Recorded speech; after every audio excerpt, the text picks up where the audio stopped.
All right, what's up, YouTube? Back at you with another video, another quick take. I got my main man, my partner, my brother here. I'm not a businessman. I'm a business man. We are back. Appreciate always again, bro. Yes, sir. So, all right. So basically, for a lot of y'all, a lot of Michael Jackson fans, this topic is long overdue. And basically, I was actually going to do this one on camera, but just long story short, just the lighting wasn't on point yesterday. It just wasn't looking good. So I just figured, let me get this topic out in audio quick take format instead. So we've got an article courtesy of deadline.com, which says Lionsgate confirms it may split Michael Jackson biopic into two movies as release is pushed. The article goes on to say, Lionsgate chief Adam Fogelson confirmed the company is exploring splitting its Michael Jackson biopic into two films. He said, at the end, when you look at the music library, when you look at what Michael Jackson was able to deliver in terms of music and contributions to art, whether or not that can be fit into one movie comfortably or not is a question that we are absolutely asking. He said on a call after quarterly earnings. We'll be ready to answer more specifically in the coming weeks, which I don't even think they did. He was responding to a question on why the film has been delayed by an analyst who also noted the 3.5-hour cut referenced by CEO John Feltheimer in opening remarks. He said any number of the biggest motion pictures over the last 10 or 20 years have had first cuts of movies that were well in excess 3.5 hours, Fogelson said. And when John mentioned the footage, it wasn't a cut, it was an accumulation of scenes that we've seen. He said the reason behind the release date getting pushed out are twofold and kind of out there. The length is one. He didn't address the second. However, there have been legal and contractual issues, which I spoke on already, around the narrative of molestation accusations against the star in the early 1990s by the family of the then 13-year-old Jordan Chandler. Jackson settled for $20 million in 1994 with no admission of guilt. The Jackson estate explicitly wanted nothing about Chandler in the film. Deadline has reported that fact that the allegations do appear led to an internal dispute and extensive reshoots. All right, so the reason why I wanted to talk about it is because I was waiting for an official announcement of the date being moved. So infrequently, I would check boxofficemojo.com to see if they changed the date. Now, the date, it still shows October 3rd, 2025. But if that movie was coming out in October, we definitely would have gotten at least a film poster or a teaser or something. It's July 13th. That movie is not coming out in October. I could say for damn sure right now. Because whatchamacallit, there's a movie called Him, which is produced by Jordan Peele. It's not directed by Jordan Peele, but it's produced by Jordan Peele, starring Marlon Wayans. That movie's coming out September 26th. That movie has a trailer. And that movie is going to be way less popular and way less successful than a Michael Jackson biopic. So again, when a movie is going to be dropping in the fall, they already start promotion, just before springtime or by springtime. Okay. So a film of this magnitude is definitely getting pushed to 2026 for sure. So even though they didn't officially announce that, they're basically alluding to it now. Now, the reason why I wanted to get you on, bro, is because I guess you can speak for obviously the average, moviegoer, film layman, or I should say Michael Jackson layman, because you're not a diehard fan. So I want to get your thoughts on what you think about the Michael Jackson biopic being split into two parts, in comparison to, let's say, the average, movie about an entertainer, and usually is one film.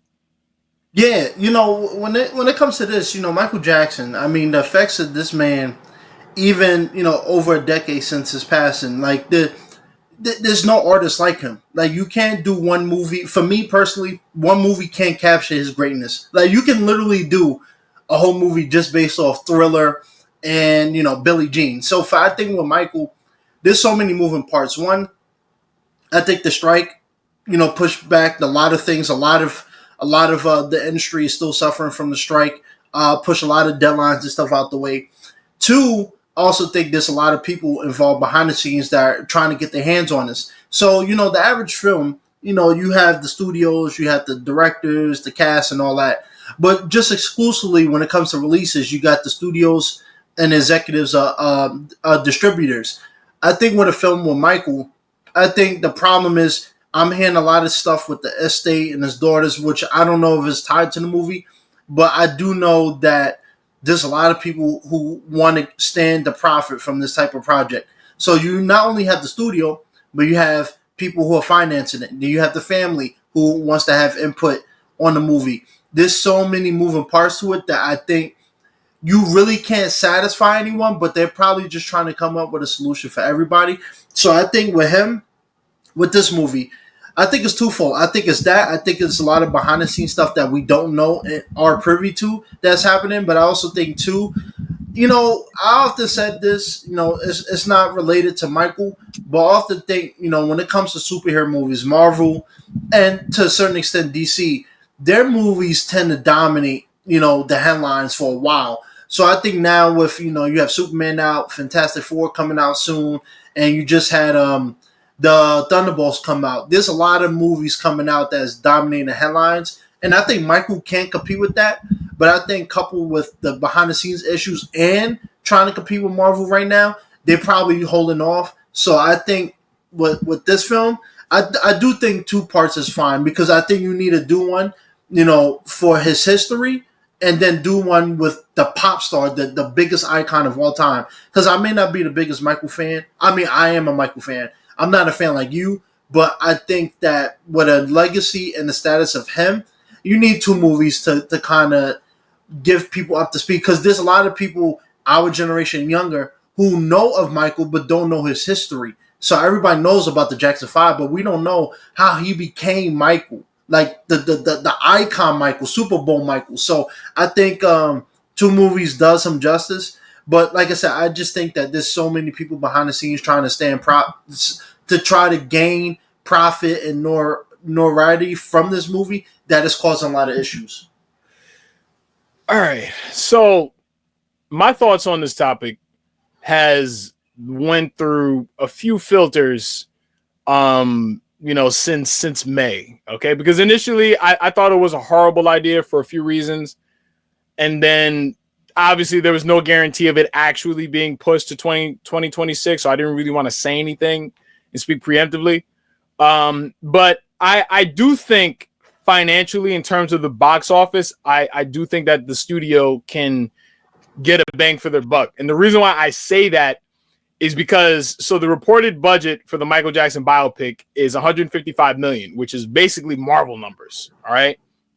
Now, if you take a movie like that and you split it in two, because it's not like because they're doing reshoots that the budget is going to balloon, too crazy from there. Now, I can't really say how much it's going to cost them to do research. I'm pretty sure it's going to cost them, a few million.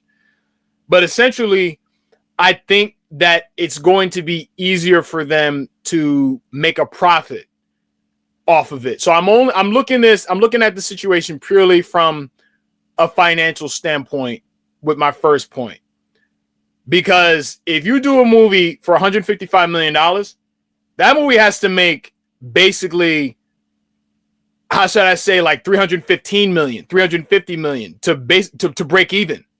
Because if it makes 155 million back, they didn't make a profit. So it has to make double that and then more, which I do believe that they can definitely get that with the first film, depending on what's included in the first film, like where they're going to stop. Because my understanding of the release schedule is that they're going to release these movies 6 months apart. So ideally, like, let's say if they drop it in April of 2026, right? I would assume that part 2 would have to come out in the fall. You don't want, I don't think that's something that they would want to keep audiences waiting just to see the latter portion of Michael Jackson's life. You know what I'm saying? We're not talking about Infinity War leading into an Endgame where you're literally leaving an audience in suspense for a year until they find out what happens to the superheroes. Now, if I had my way, I think it's hard to say. I know, so it's going to start with the Jackson 5. If I were to end that movie, it would probably I don't, you know, what's funny, it's so hard to know where to stop, and it also determines like what the running time is going to be for the first movie, which I would assume they're probably going to do 2 hours each. It's going to be 3. So I'll give you a little, real quick. I'll give you, because I was just doing a little research on it. So according to sources, they reshot, I think it was like, they reshot 22 days of additional photography, principal photography of in June of this year. So what it's looking like is the runtime is going to be, instead of 4 hours, it's going to be 3.5 for the first one. Whoa, whoa. No. So in total, like the whole cut, right? So the entire cut is 3.5 hours. Yeah. So their plan is, the current runtime right now is because you can't put out a movie in theaters for 3.5 hours. They're not going to do that. That's the whole purpose of them. Well, because one, they couldn't include the damn, you know, the original because of the issues that they ran into legally. So they couldn't use a lot of that shit because the focal point for the conflict in that movie was centered around the allegations. And legally, they're not allowed to use, you know, Jordan Chandler in the damn film. So that's why they had to go back to the drawing board and reshoot a lot of that stuff. But originally, the entire film was 3.5 hours. But they can't. I think how long was Oppenheimer? The Christopher Nolan movie? Oppenheimer was like a good 3 hours. Right. Okay. But I just feel like maybe he gets a pass for that type of fucking film. But I just feel like studios are not really inclined to want to put out a movie that damn near going to have audiences sitting there for almost 4 hours. You know what I'm saying? So the fact that they weren't going to meet the deadline to begin with because of the legal issues, because they knew about that shit since September, October of last year. It's just that the news didn't come out to the top of this year. So it gives them more time to maybe include certain things. I don't know. What I'm saying is they can do close to a 2-hour cut each, basically is what I'm saying. So if they have all this additional time to include, you know, certain material, so to remove stuff, it gives them a chance to add stuff because now they're not really worried about time constraints. So I'm saying between Jackson 5, which is, you know, the 1960s, because it just, because I don't want to say thriller. I don't want to say you're gonna stop at just after the Victory Tour, which was the reunion tour he did with his brothers in 1984. That seems like a typical stopping point to stop at, but I don't know if that's viable. It's very hard to say. But, and I forgot I was going with it, but yeah. So I think they should stop at the end of the 80s. I think so. Because if you go from the Jackson 5 to the very end of the 1980s, like let's say the end of the Bad Tour heading into 1990, then that gives from Dangerous era all the way up until This Is It, in my opinion. Because if I'm a director, I want people to see everything. I don't want it to just stop in 2003, 2004, 2005. No, I want audiences to see everything. I want audiences to know what it was like in the latter portion of his career, you know, which wasn't, you know, the shiniest, you know, it wasn't the most endearing part of his life. You know, I wanted them to see everything. So from a financial standpoint, it could do well. Because that means on $100 and let's say $65 million budget, depending on how much reshoots cost. But let's just go with the reported amount, which is $155 million. You're getting an opportunity to put out 2 films for the price of 1. So let's say if both films, they gross, I don't know, 500 million, just, you know, saying on average, then technically, yeah, then they're going to make close to $1 billion back off of $150 million budget, which is a really great fucking success. Because again, not every movie can make it to the billion dollar club. Not a lot of movies, you know, make it in there. You know, so not every movie can do what a Marvel movie does. And then if it's not a Marvel movie, it's a Top Gun, and then even that is an anomaly in the time frame, you know, during the era that it was released, because that was damn near pandemic times when Top Gun, you know, Maverick came out. You know, so because they want the movie to do what Bohemian Rhapsody did. And I know I talked about that before because that movie, you know, was made on a $50 $55 million budget, and that movie made $910.8 million worldwide. That is a fucking phenomenal success. I mean, the fact that it didn't, cross the $1 billion mark, to me is kind of surprising. And in my opinion, Michael Jackson is a way bigger star than goddamn, whatchamacallit, Freddie Mercury. Freddie Mercury was big, but the average, if I walk down the street, the average person is probably going to know who Michael Jackson is versus Freddie Mercury. And I'm just saying, that's a fact, right or wrong. Oh, I mean, look at the video. Real quick, the video you did on Instagram with a bunch of kids under 10. Everybody know Michael. Everybody.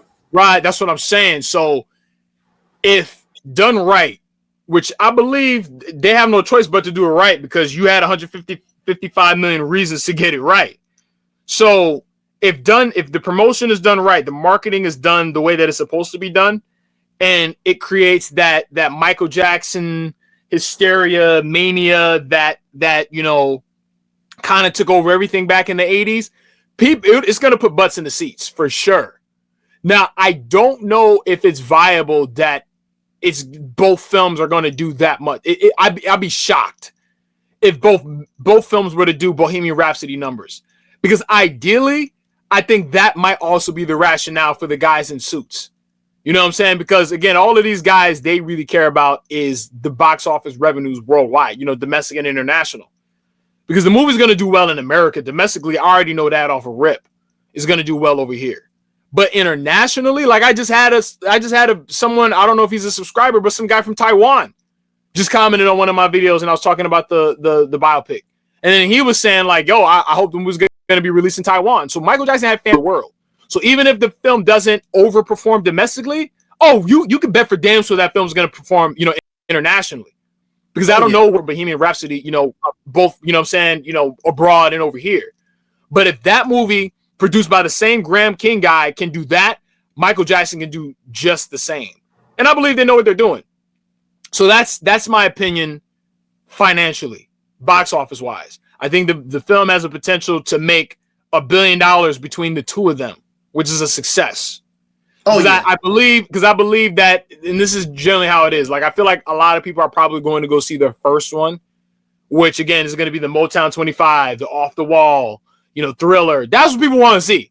You know what I mean? Like me, that's what I want to see. Like, I want to see everything, but I want to see how they're going to, recapture that magic if they can. The victory tours and all that. And, that's what I want to see.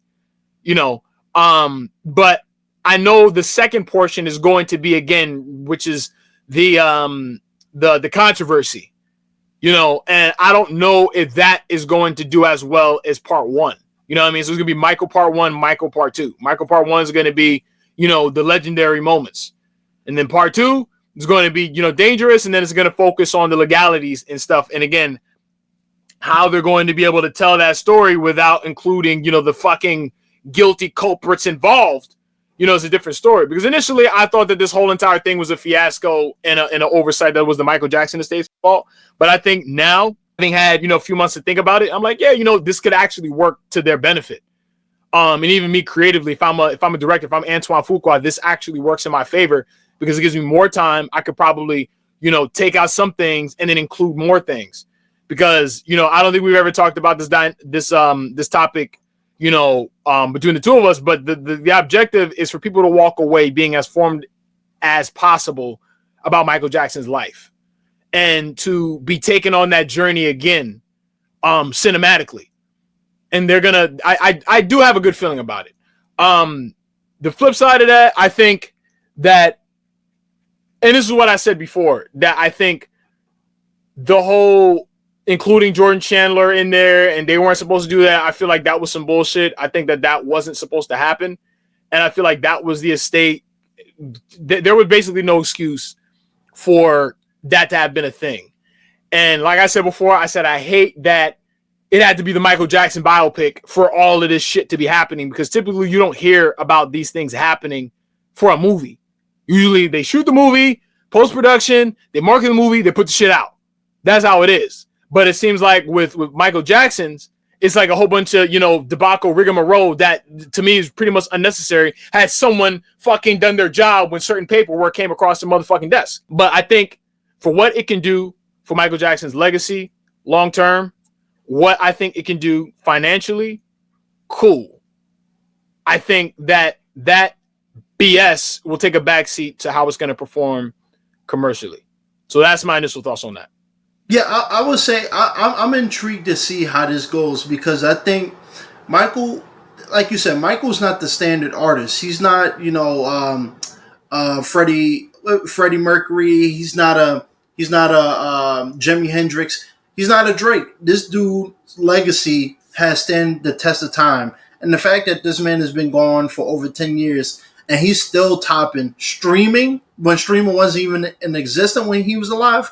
That goes to show his impact. My what I'm thinking about is how the behind the scenes stuff will impact it because I think with artists like Michael, you can't just do a biopic on his legacy and just do it. Like you said, I think with other movies, when they do biopics and stuff, a lot of times you can, people get the rights, they'll do these type of movies and move kind of long. The problem with Michael is he has children. He has an estate that handles a lot of stuff. He has a lot of people who, has, I would say, a voice and a vested interest in what happens with this movie. So I think there's so many people, and we know as actors, even just doing an audition for a role, we know there's so many different people who has a voice in that. Now, couple that with the fact that this is Michael Jackson's life, I'm curious to see how they play around with this. But I do think a two-part movie makes sense because a movie that's 2.5 hours, even 3, I don't know if it captures that glory that he has because you have to hit so many milestones. And the fact is, let's be honest, a lot of his the fan base that when he was alive, a lot of them are older. They're 60 plus. So I think they're looking at it as we're gonna have that fan base that is built in. There's gonna be people 85 with an oxygen tank that will go to those movies. But the people who's under 40 who don't know, like we have an idea, but we don't know his earlier journey. We just know about the big hits and stuff. So I think for them, it's a balance of, all right, we got to cater to, the original fan base, but we also got to cater to the newer fans, the fans that don't know about his legacy, while also staying true to his family and staying true to the material. So I'm curious to see how this goes. It could go either two ways. I think it could be I feel like this alone should be a massive blockbuster hit. But if so many people get in the way of his success because they have their own interests that they're looking out for, I can also see this tanking too. So I'm curious to see how they do with this. But I do think doing the two-part at least allows them some flexibility on, okay, we could focus on this, and then the second movie we could focus on this, opposed to doing one movie where everybody has an input on what they want included.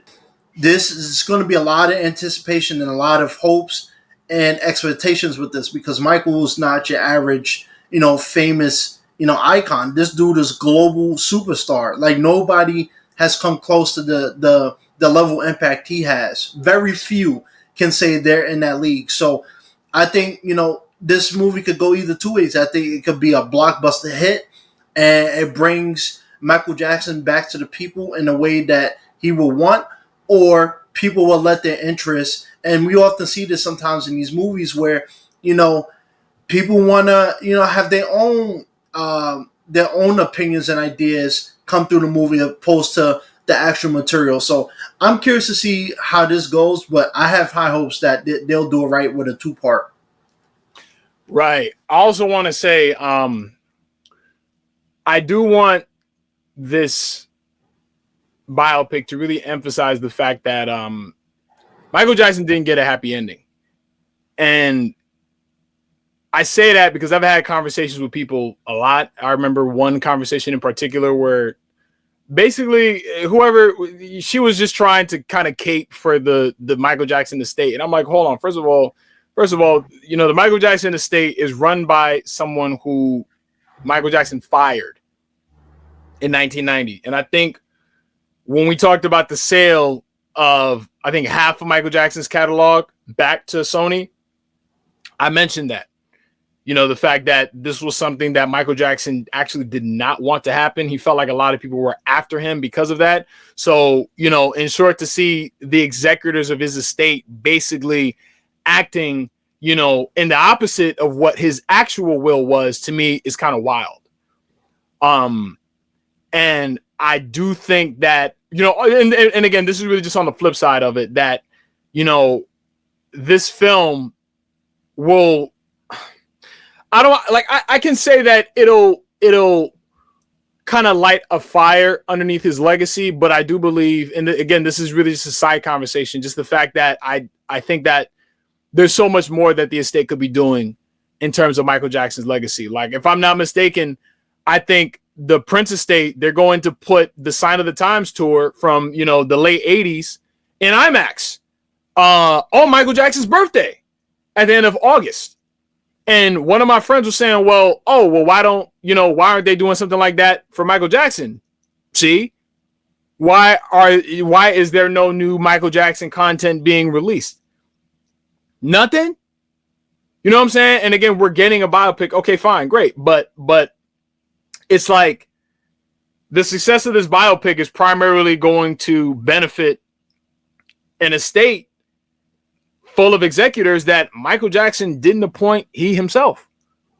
It's like I can't promote the biopic without also giving my, genuine, authentic thoughts, about the shit too on the flip side. Because again, it's just like, if I knew Michael Jackson in real life, I'm pretty sure if I knew him personally, these are the things that he would have told me, And because just imagine this, it's just like, I'm your entertainment lawyer and you fire me, right? Because you feel that I'm acting on the interests of my business enemy, which was Sony. So I fire you because I'm like, you're supposed to be my lawyer. But lo and behold, I'm looking at what you're doing. And it seems like, you're more in cahoots with Sony than you are me. So you got to go. You got to get out of here. And then later on in your career, come to find out, that the documents of your will have been altered, somehow. And then you die. And then the same guy that you were afraid was seeing, against your interests, now he's in charge of all your shit. How are you going to feel? I'm asking you, how would you feel? Man, I will jump out that grave and whoop his ass. This is what I'm saying. So in reality, do you really think that, and this same guy, this same dude that you fired because he was more, aligned with Sony than you, he sold half your catalog to those same people.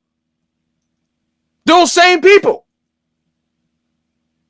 Michael Jackson didn't get a happy ending. This is what I'm saying. Like, if I were to tell that story, I would have to include that shit in there. Because I'm like, people need to know what really happened. Because we just did a quick take, about Diddy. And, two of the words that we can use to describe Diddy is rich and powerful. You know what I'm saying? And if you think freaking Diddy is rich and powerful, Michael Jackson was twice what Diddy was. What Diddy is way before him. And when you're rich and powerful and you transcend the industry itself, you become a target when you don't act in the interests of that, business of that industry. You know what I'm saying? And just like how they say, because Diddy sued this, liquor company, the same thing can be said about Michael Jackson, how you try to make certain moves and then they get you. Because a lot of this shit didn't happen until after, 1990, 1991. The allegations and shit, the first time he was accused of saying sexual molestation, that was in 93. Not very long after Michael Jackson got into business with Sony. Because technically, in 1990, 91, he signed like the biggest entertainment contract ever. So as soon as he got in bed with these people, that's when shit started to go left. Shit started to go left pretty much at the beginning of the 90s. Pretty much. It wasn't really long, into the decade that shit went left for Michael Jackson's career. And like I said before, Dangerous, if we really want to talk about it, was the last Michael Jackson album that he ever came out with. Was his last serious album of that caliber. Invincible, Sony shitted on that whole entire campaign. They shitted on it. That's why that album went double platinum or something like that. It just wasn't, that campaign was not standard up to par of what you would come to expect from a Michael Jackson project, from a Michael Jackson album. You know what I'm saying? Right. So, and then you look at what's happening now, The last time we got new Michael Jackson content, a good, posthumous Michael Jackson album was in 2014, the Escape album. And then you had to have people that had to go to the Brad in the studio with Michael Jackson, freaking a seminar thing. They had to hijack that man's laptop just to release, unreleased material. Songs that Michael Jackson was working on. Oh yeah, technically we got Thriller 42, but to me that wasn't that great a project. That could have been a lot better than what it was, because they basically re-released songs that we already had, and then pretty much slow ballads, mid-tempo songs that really weren't really that great. So it's like if Michael Jackson didn't want those songs to be released, I could see why, because yeah, we have those songs, but I'm not too crazy about those. You know what I mean? And the documentary Thriller 40 itself, it sucked. And I have a video. I dropped the video about that, already. So when we really look at it right now, it's like if that film does, let's say, $2 billion, who's getting paid for that? The estate. His estate that he didn't appoint. You know what I'm saying? And then the fucked up part is the only person that was fighting against the sale of his catalog that, again, to my memory, was his mother. She was the only one. She was the only one that was in court trying to fight against that. And mind you, his mother's like 90-something years old. The beautiful, great Catherine Jackson. Birthed all the Jackson brothers and sisters by herself. That man did not get a happy ending. He did not get a happy ending. So that's why it's just like, I don't want that movie to act like, oh, everything was peaches and cream and all that shit, because it wasn't. It wasn't like that. So it's like, I could not talk about this topic 100% without also mentioning, my grievances as far as that's concerned. Because Michael was a guy that, again, once he got to a certain point in his life, he didn't have a whole lot of allies anymore. Dare I say, he said it himself. He was like, I started having enemies. People started talking shit about me once I started breaking records. And I started to change the game. Because it's like, yeah, we want you to be big. We want you to be successful, but we don't want you to be that successful now. So we don't want you to, transcend, break down racial barriers and bring people together. We don't want you to do that. Don't get that big. So, that's really my thoughts on that, man. Like, Yeah. And then I don't know. It just puts a bad taste in my mouth. No, you're 100% right. And that's why I let off with the fact that I feel like this movie could either go two ways. Either they do honor and justice to his legacy, or people's own agendas and stuff get in the way of this movie.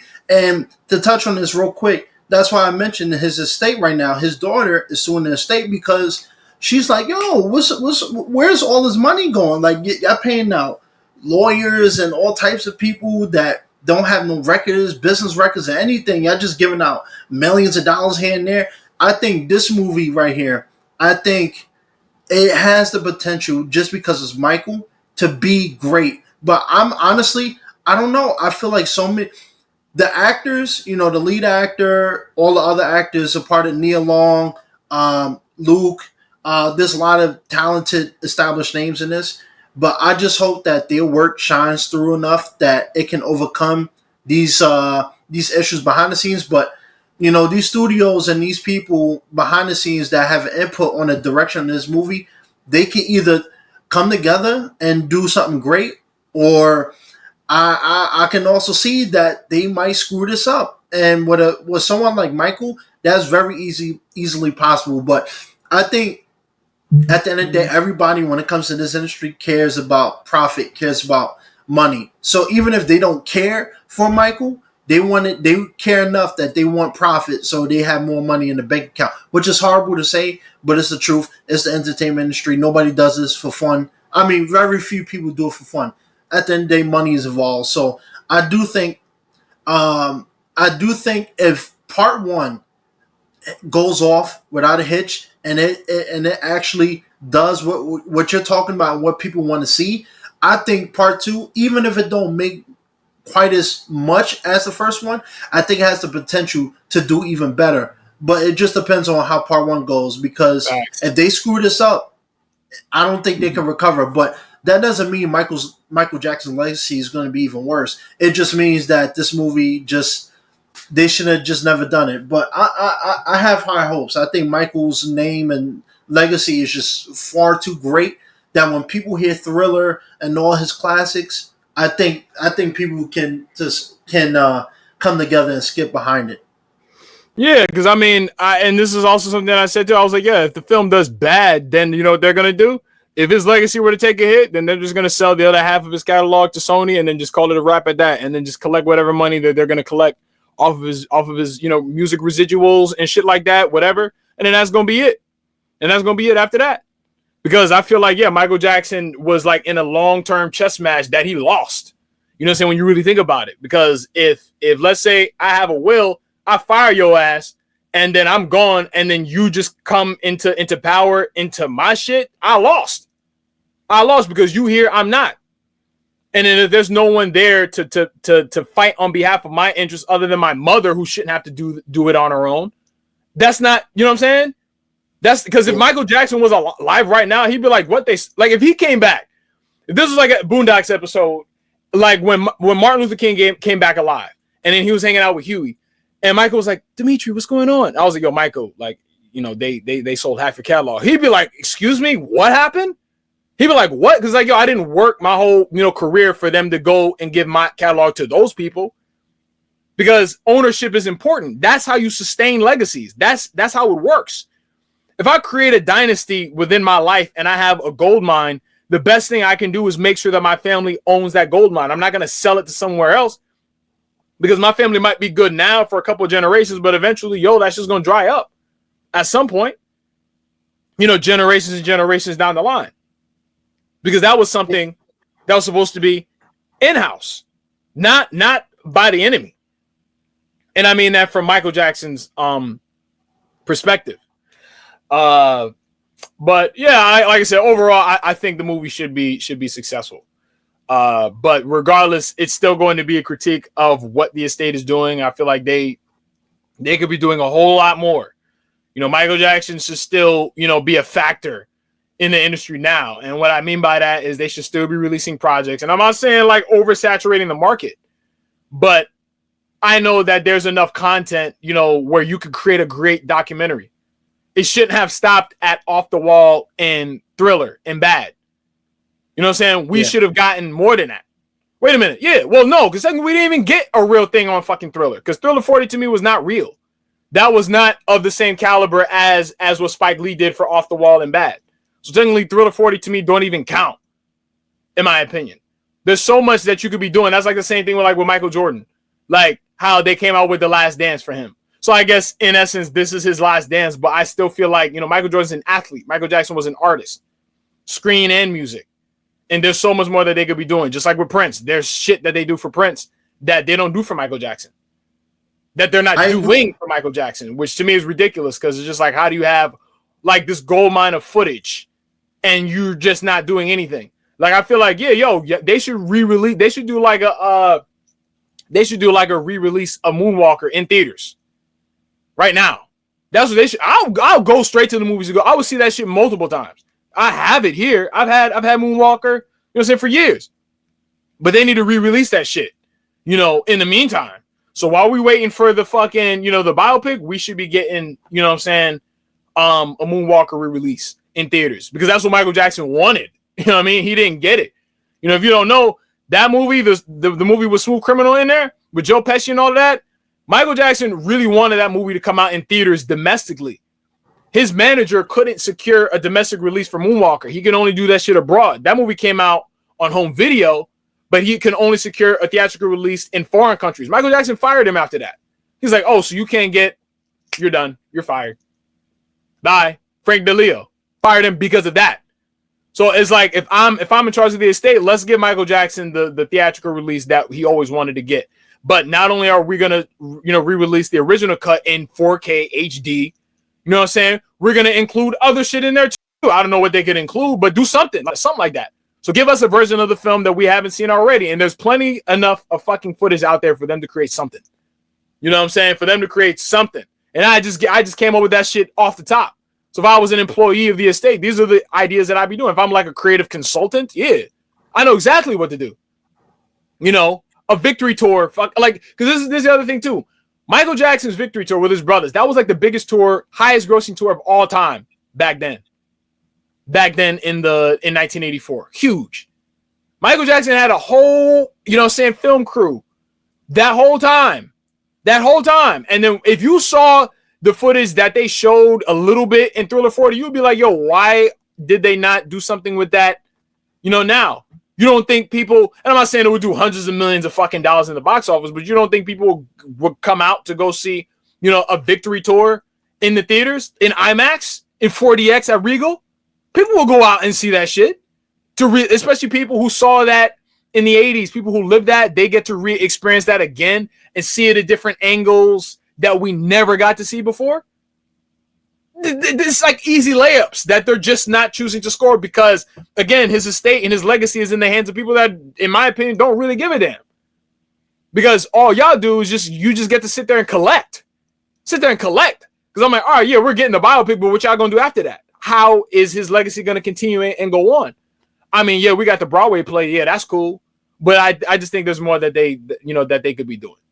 Oh no, 100%. I think, and yeah, I feel like Michael is such a big name that they can just sit back, release his music, and they don't even have to release new music. The dude is being dead, and I think we're gonna find out based off the build-up because this movie deserves. What was it? The Barbie Oppenheimer mark. That was the greatest marketing strategy I've ever seen in my life. When in terms of movies, like Marvel, yeah, they kill it every time, but they knew how to market. And I think with this movie, they can, like you said, they could do so much building this movie. They can create a trailer from the movie. They can use previous footage. They can even use stuff people already seen on YouTube and compile something. They can do so much great things with this, and I think. Based off the marketing, either this movie is going to be something out of this world, or is it going to just be, we want to make a little money from the Michael Jackson name. So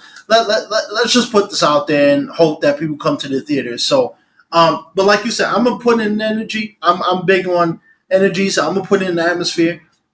I think the cast, I think they did the best they could, because you can't replace Michael Jackson. So, no actor they get could really do what Michael did, but I think the cast, they're going to kill it. It's just up to the studios and the people behind the scenes to make sure the cast and Michael get what they deserve, which is a round of applause and a lot of, I wouldn't even say money because people aren't just doing this for money, but at least his legacy gets to get another stamp for not only his fans, but for him. So, I'm looking forward to seeing this.